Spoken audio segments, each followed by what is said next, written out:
लगातार विपक्ष का प्रोटेस्ट चल रहा है, हाउस में नहीं चल पा रहा है इसी मसले को लेकर। देखिए, ये एक तरह से कह सकते हैं कि एसआईआर का पैच टेस्ट, जो लिटमस टेस्ट होता है, वो बिहार में हो चुका है और बहुत खूबसूरती से लोकतंत्र को इलेक्शन कमीशन ने मजबूत करने का काम किया है और भारतवासी का जो मतदान का अधिकार है उसको और मजबूत करने का काम किया है। पिछले सत्र में भी हम लोग देखे थे कि एसआईआर के मुद्दे पे ये लोग सदन चलने नहीं दिए थे और उसके बाद बिहार चुनाव हुआ और बिहार की जनता ने इनका जो ये व्यवहार है उस पे आप कह सकते हैं कि इनको करारा जवाब मिल चुका है, लेकिन उसके बाद भी इनके एटीट्यूड में कोई चेंज नहीं आया है। जननायक कर्पूरी ठाकुर जी कहते थे कि जो सदन का समय होता है ना, वो देश का समय होता है, वो देश की जनता का समय होता है।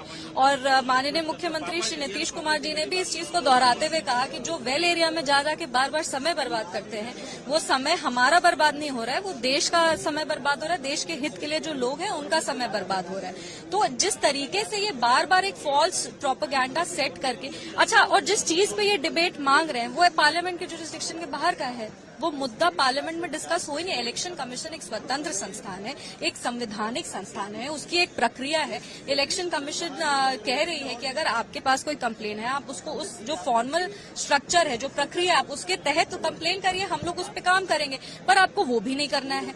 आपको सिर्फ एक परसेप्शन क्रिएट करना है कि आपको एसआईआर के मुद्दे पे आप बड़े चिंतित है, पर ना तो आपको देश से कोई मतलब है, ना देश के जितने भी हमारे भारतवासी हैं उनके अधिकार से कोई मतलब है। वरना इस तरीके से जो फर्स्ट टाइम एमपीज आते हैं उन लोग को सफर करना पड़ता है। हम खुद एक फर्स्ट टाइम एमपी हैं और अभी तक हमको लगता है कि क्षेत्र की जो मुद्दे हैं उस पर कोई सक्रिय चर्चा नहीं हो पाई है, हम लोग अपनी बातों को नहीं रख पा रहे। और फर्स्ट टाइम एमपीज को हमारे यशस्वी प्रधानमंत्री श्री नरेंद्र मोदी जी हमेशा कहते हैं कि सदन में बैठो, डिबेट सुनो, पर ये सदन चलने देंगे तब ना हम लोग कुछ सुनेंगे, कुछ सीखेंगे, कुछ अपने क्षेत्र के लिए कर पाएंगे। जो क्षेत्र की तमाम जनता हमें देख रही है, हम उनको क्या जवाब देंगे।